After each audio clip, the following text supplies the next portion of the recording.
you a little adjustment to it, the helicopter that is.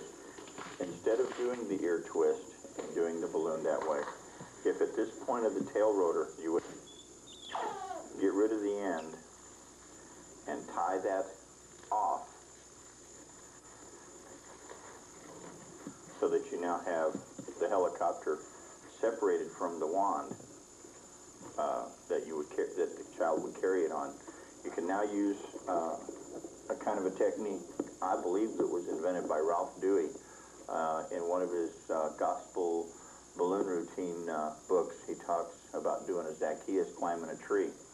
Now, the camera's going to have to back way up, and you're going to have to, what you do is you take a clear 260 and you put it through one of the blades and you swing it. And the more you swing it, the higher the helicopter goes, till it can go right out to the end. And you just keep, the kids can actually wind up with it right up toward the top and keep it up toward the top just by flying it and having a great time. It will come off the end, and you need to let them know that and show them how to do it. That you actually just take it and swing it in a circle, and it actually walks up the top, and the kids love it. I mean, this is one way of changing off the helicopter so that it becomes a toy. You get it up to a point and it will stay up there fairly easy.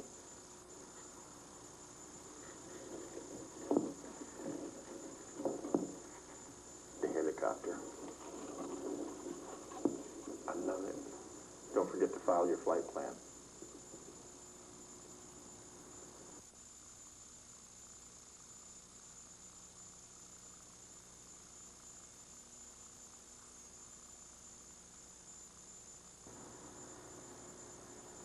For those of you that have Some Assembly Required Volume 4, Beasts and Bugs, I'd like to show you an addition to the palm tree that really makes it a nice piece.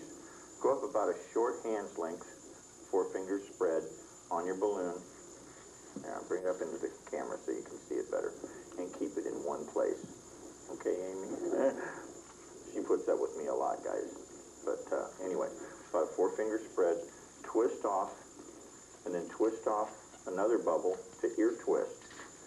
Now what you've done is you've made almost a 90-degree angle, but then you take the lion off of Beasts and Bugs, okay? Take that ear twist, pop it between the feet of the lion, and move it around to the front of the tree like so. And then you'll want to turn the monkey so that he can see down onto the lion, spreading the arm and the body of the monkey, the arm and body of the monkey, turn his head, put it in there and turn his head downward like he's looking down at the lion. Now I don't know if you can get all that in camera to where they can see it.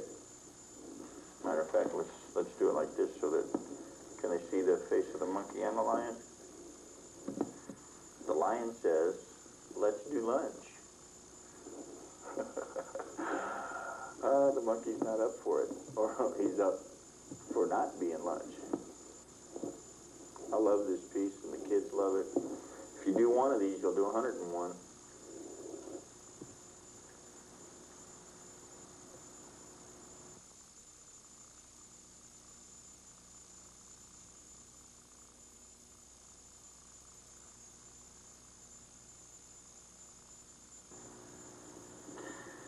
I think I forgot to tell y'all at the beginning of the video that this had a lot to do with things to do with hearts. Well, okay, so here's the good news. Here's some things to do with hearts so that you'll have other things. We did a heart copter, now we're going to do a heart sub. Taking a yellow heart and inflating it very small and soft, yet tying the nozzle and the knot way down close to the nozzle, and then taking two 260s. Now you'll notice I picked yellow. I used to be a Beatles fan. It's a yellow submarine. What can I say? Taking a, this is the new goldenrod, filling one almost all the way full, but leaving enough to tie end to end, burping well so that it's soft and pliable, what you're going to want to do is make a 6-petal flower. Now, there are a lot of different books and tapes out there that show how to do this, so I'm really not going to go through it here as much as I would on another tape. But after you've tied it end to end and equalized the pressure, you go down by grabbing the nozzle, go down and split this chamber in half, making sure they're close to half in size. Then you divide this balloon into 3 sections. What I've done is I've divided it into one, put my index finger through, brought it down to where my index finger is through, and did it into a 3rd chamber. Now I take these, pushing them together, twisting them. Now, I've done this on other tapes. I'm going to go ahead and do it here. I said I wasn't, but what I just did to make this 6-petal flower is that I twisted my hand against my hand. You'll notice that my finger and thumb touch right there, so that when I twist this balloon, I'm actually twisting balloon against balloon, and not balloon against hand and not balloon against balloon, so that you can take it round and round and round and never actually get the friction of a balloon rubbing against a balloon. Now once you've done this, you'll set this aside. Taking a partially inflated 260, it doesn't have to be very long, it's not that big a deal, burping it a little. You're wanting at least 2 widespread hands, 3 won't hurt. Now what you're doing is you're pushing the air out of the end, allowing it to pop back in. I do this several times. What this does is it swells this end of the balloon so that when you go to make the tulip twist, you actually wind up with a bigger bubble than you normally would have. At this point, you will make a fairly large ear twist, capturing the knot.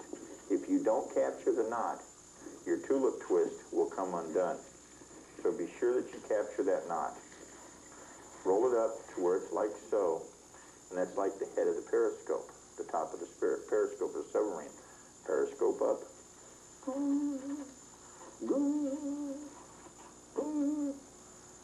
Come aboard, come aboard. Or is that port? I don't know. I'm not nautical. Anyway, make your periscope as tall as you would like it to be. Twist off at that point and hold that in your hand. Taking your heart balloon, you will now squeeze the heart, and just like you did with the helicopter, twist up a bubble. Okay?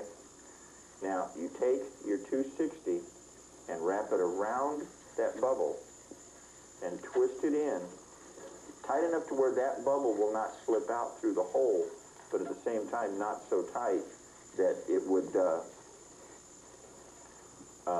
cause this balloon to be too tight. You want to be able to move it back and forth. You don't want it too tight on there. Now, at the bottom, at the working end of the balloon, you will take and make an ear twist, wrapping your 260 around several times, thereby alleviating the need for a knot, so that when you do the pop and release technique, you still have your balloon in place. Now you can set it on the front with your periscope going this way, or you can set it on the back. I undid my heart bubble. That's another thing you need to be careful of. Be sure that you twist this around several times. I did not.